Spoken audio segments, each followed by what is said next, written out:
despising death.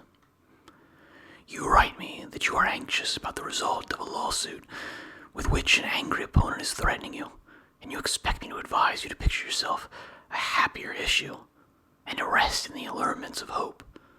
Why, indeed, is it necessary to summon trouble, which must be endured soon enough when it has once arrived, or to anticipate trouble and ruin the present through fear of the future? It is indeed foolish to be unhappy now because you may be unhappy at some future time, but I shall conduct you to peace of mind by another route. If you would put off all worry, assume that what you fear may happen will certainly happen in any event, whatever the trouble may be, measured in your own mind, and estimate the amount of your fear. You will thus understand that what you fear is either insignificant or short-lived, and you need not spend a long time in gathering illustrations which will strengthen you. Every epoch has produced them. Let your thoughts travel into any era of Roman or foreign history, and there will throng before you notable examples of high achievement or of high endeavor. If you lose this case, can anything more severe happen to you than being sent to exile or led to prison? Is there a worse fate that any man may fear than being burned or being killed? Name such penalties one by one, and mention the men who have scorned them. One does not need to hunt for them. It is simply a matter of selection. The sense of conviction was borne by Rutilius, as if the injustice of the indecision were the only thing which annoyed him. Exile was endured by Metellus with courage, by Rutilius even with gladness, for the former consented to come back only because his country called him. The latter refused to return when Sulla summoned him, and nobody in those days said no to Sulla. Socrates in prison discoursed and declined to flee when certain persons gave him the opportunity. He remained there in order to free mankind from the fear of two most grievous things, death and imprisonment. Mucius put his hand into the fire. It is painful to be burned, but how much more painful to inflict such suffering upon oneself? Here was a man of no learning, not primed to face death and pain by any words of wisdom, and equipped only with the courage of a soldier, who punished himself for his fruitless daring. He stood and watched his own right hand falling away piecemeal on the enemy's brazier, nor did he withdraw the dissolving limb with its uncovered bones until his foe removed the fire. He might have accomplished something more successful in that camp, but never anything more brave. See how much keener a brave man is to lay hold of danger than a cruel man is to inflict it. Porsenna was more ready to pardon Mucius for wishing to slay him than Mucius to pardon himself for failing to slay Porsenna. Oh, say you, those stories have been droned to death in all the schools. Pretty soon, when you reach the topic on despising death, you will be telling me about Cato. But why should I not tell you about Cato? How he read Plato's book on that last glorious night with a sword laid at his pillow. He had provided these two requisites for his last moments. The first, that he might have the will to die, and the second, that he might have the means. So he put his affairs in order, as well as one could put in order that which was ruined and near its end, and thought that he ought to see to it that no one should have the power to slay or the good fortune to save Cato. Drawing the sword, which he had kept unstained from all bloodshed against the final day, he cried, "Fortune, you have accomplished nothing by resisting all my endeavors. I have fought till now for my country's freedom, and not for my own. I did not sigh so doggedly to be free, but only to live among the free.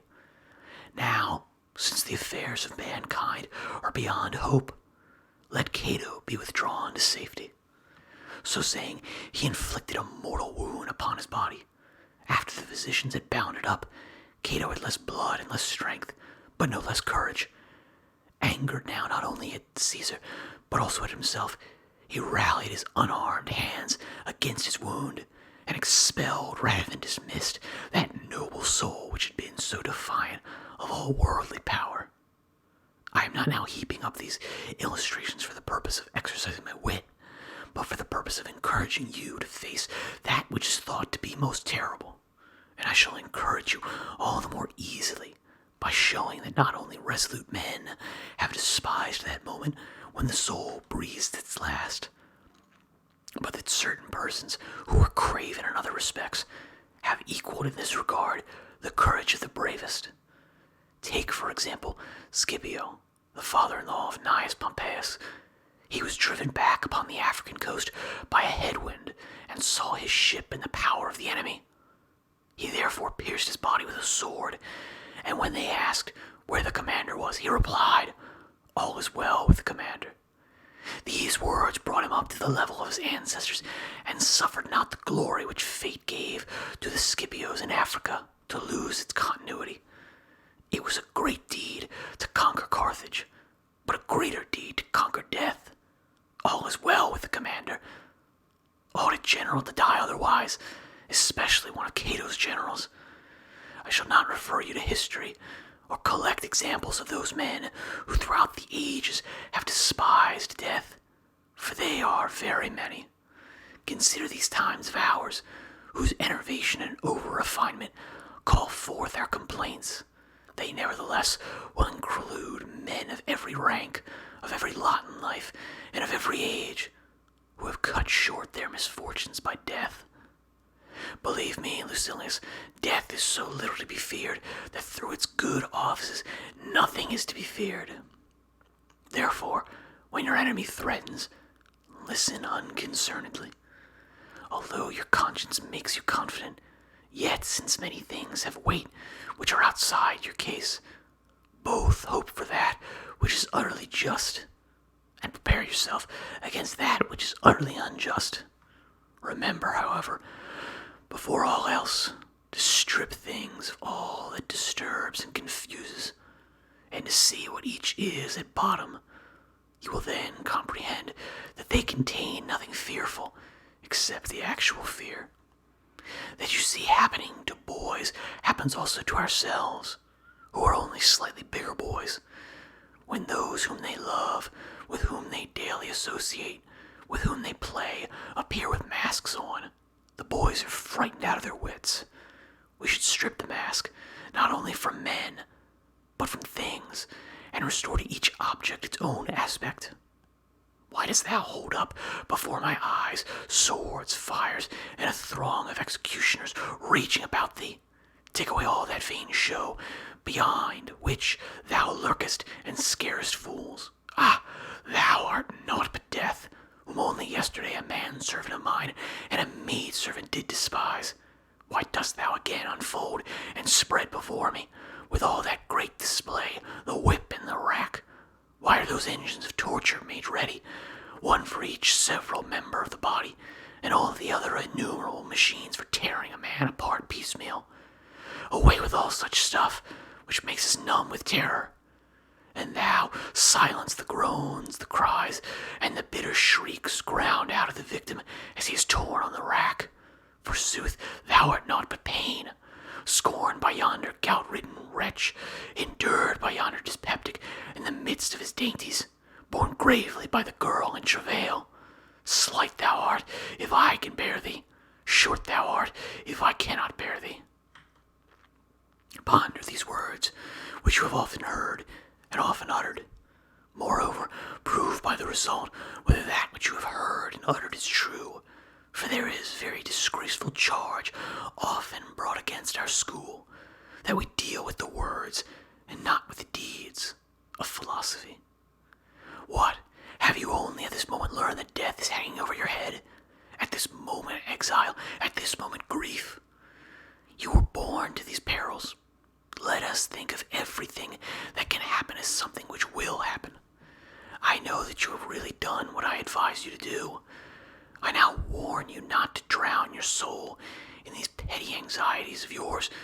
If you do, the soul will be dulled, and will have too little vigor left when the time comes for it to arise. Remove the mind from this case of yours, To the case of men in general, say to yourself that our petty bodies are mortal and frail. Pain can reach them from other sources than from wrong or the might of the stronger. Our pleasures themselves become torments. Banquets bring indigestion, carousals paralysis of the muscles and palsy. Sensual habits affect the feet, the hands, and every joint of the body. I may become a poor man. I shall then be one among many. I may be exiled. I shall then regard myself as born in the place to which I shall be sent. They may put me in chains. What then? Am I free from bonds now? Behold this clogging burden of a body to which nature has fettered me. I shall die, you say. You mean to say, I shall cease to run the risk of sickness. I shall cease to run the risk of imprisonment. I shall seek to run the risk of death. I am not so foolish as to go through at this juncture the arguments which Epicurus harps upon, and say that the terrors of the world below are idle, that Ixion does not whirl round on his wheel, that Sisyphus does not shoulder his stone uphill, that a man's entrails cannot be restored and devoured every day. No one is so childish as to fear Cerberus or the shadows of the spectral garb of those who are held together by naught but their unfleshed bones. Death either annihilates us or strips us bare. If we are then released, there remains the better part, after the burden has been withdrawn. If we are annihilated, nothing remains. Good and bad are alike removed. Allow me at this point to quote a verse of yours, first suggesting that when you wrote it, you meant it for yourself, no less than for others. It is ignoble to say one thing and mean another, and how much more ignoble to write one thing and mean another. I remember one day you were handling the well-known commonplace, that we do not suddenly fall on death, but advance towards it by slight degrees. We die every day. For every day a liter of our life is taken from us. Even when we are growing, our life is on the wane. We lose our childhood, then our boyhood, and then our youth. Counting even yesterday, all past time is lost time. The very day which we are now spending is shared between ourselves and death. It is not the last drop that empties the water clock, but all that which previously has flowed out. Similarly, the final hour when we cease to exist does not of itself bring death. It merely of itself completes the death process. We reach death at that moment, but we have been a long time on the way. In describing the situation, you said in your customary style, for you are always impressive, but never more pungent than when you are putting the truth in appropriate words. Not single is the death which comes. The death which takes of us is but the last of all. I prefer that you should read your own words rather than my letter, for then it will be clear to you that this death, of which we are afraid, is the last, but not the only death. I see what you are looking for. You are asking what I have packed into my letter. What inspiriting saying from some mastermind? What useful precept? So I shall send you something dealing with this very subject, which has been under discussion. Epicurus upbraids those who crave as much as those who shrink from death. It is absurd, he says, to run towards death because you are tired of life, when it is your manner of life that has made you run towards death. And in another passage, what is so absurd as to seek death, when it is through fear of death that you have robbed your life of peace? And you may add a third statement of the same stamp. Men are so thoughtless, nay, so mad, that some, through fear of death, force themselves to die.